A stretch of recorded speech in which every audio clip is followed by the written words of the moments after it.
कक्षा 11 भौतिक विज्ञान के इस पीरियड में सभी छात्र एवं छात्राओं का एक बार फिर स्वागत है। आज हम सापेक्षिक वेग या आपेक्षिक वेग रिलेटिव वेलोसिटी के विषय में जानेंगे। देखिए, कभी कभी आपने महसूस किया होगा कि जब एक ही दिशा में चलती हुई रेलगाड़ियाँ, एक रेलगाड़ी में आप बैठे हैं और दूसरी रेलगाड़ी भी उसी दिशा में जा रही है, तो अगर दोनों का वेग समान है तो हमें गाड़ी स्थिर दिखाई देगी, और यदि किसी भी एक गाड़ी का वेग अलग है तो हमें वो बहुत धीमी गति से चलती हुई दिखाई देगी, और यदि दोनों की दिशाएं विपरीत है तो बहुत तेज से क्रॉस करेगी, बहुत तेज वेग से जाती हुई दिखाई देगी। तो ये क्या होता है? ये सब सापेक्ष वेग होता है। सापेक्ष वेग से निकाला जाता है, तब पता लगता है कि इसका वेग कितना है, कितनी चाल है इसकी। तो इसी के विषय में ये आज का टॉपिक हमारा है। देखिए, क्या आपने कभी अनुभव किया है कि यदि आप रेलगाड़ी से यात्रा कर रहे हैं तथा दूसरी रेलगाड़ी जो आपकी रेलगाड़ी की दिशा में गतिमान है के साथ साथ चलने पर हमें वह रेलगाड़ी स्थिर प्रतीत होती है? यदि दोनों रेलगाड़ियों की चाल समान है, यदि उसकी चाल आपकी रेलगाड़ी की चाल से अधिक है तो वह धीरे से आगे बढ़ती हुई प्रतीत होती है। यदि इसी दूसरी गाड़ी विपरीत दिशा में गतिमान है तो आपको उसकी चाल बहुत अधिक प्रतीत होती है। गाड़ी की चाल समान होते हुए भी केवल उसकी दिशा परिवर्तित हो जाने पर हमें उसकी चाल इतनी अधिक क्यों प्रतीत होती है? इसके लिए देखिए, किसी एक वस्तु का दूसरी वस्तु के सापेक्ष वेग पहली वस्तु की दूसरी वस्तु के सापेक्ष स्थिति परिवर्तन की समय दर के बराबर होता है। ये सापेक्ष वेग की परिभाषा है, क्योंकि जब विपरीत दिशाओं में होती है तो दोनों के वेग जो हैं वो जुड़ जाते हैं, और अगर एक ही दिशा में है तो ज़्यादा वाले वेग में से कम वाला वेग घट जाएगा, जो रिजल्टेंट आएगा वही उसका वेग हमें चलता हुआ वही गाड़ी उसी वेग से चलती हुई प्रतीत होगी।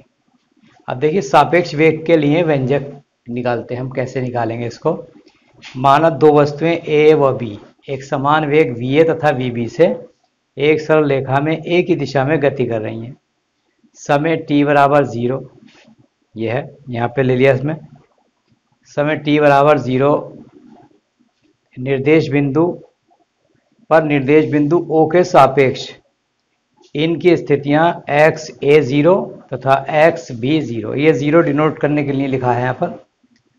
और समय t बराबर t पर इन वस्तुओं के निर्देश बिंदु O के सापेक्ष स्थितियां क्रमशः कितनी है? xat और xbt।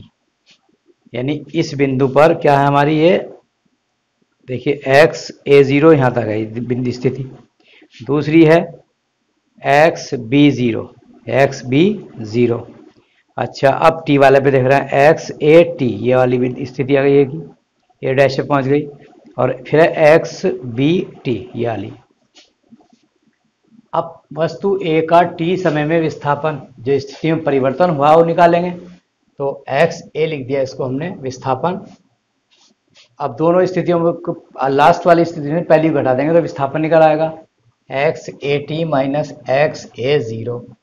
अब देखिए, ये जो विस्थापन कैसे आया, ये दूरी तो है बीच की। अब ये दूरी कैसे निकालेंगे, विस्थापन कैसे निकालेंगे? विस्थापन होता है वेग गुणा समय। अब समय कितना हमारा t है और वेग हमारा इसका कितना va, तो vat हो गया विस्थापन।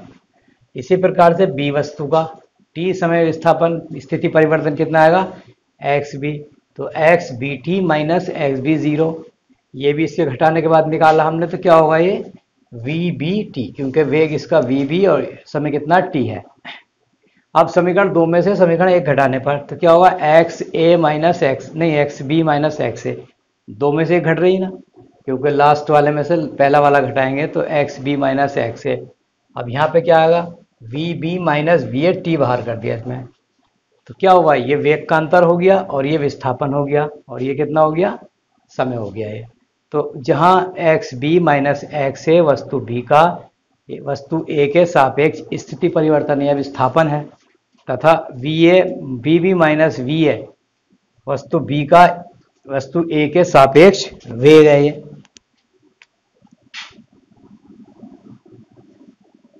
ठीक है, अब अतः V B minus V A आपेक्षिक वेग या सापेक्ष वेग कितना होगा, X B minus X A बटे टी। ये निकालेंगे इसका मान, तो ये इसके नीचे आएगा बटे में। तो अतः क्या हुआ, वस्तु बी का वस्तु ए के सापेक्ष वेग वस्तु ए के सापेक्ष स्थिति परिवर्तन की समय दर के बराबर होता है। जितनी स्थिति का परिवर्तन जो समय के साथ होगा वही उसका आपेक्षिक वेग या सापेक्ष वेग या रिलेटिव वेलोसिटी कहलाएगी। तो आज के पीरियड में बस इतना ही, कल फिर कुछ और टॉपिक के साथ उपस्थित होंगे। Thank you.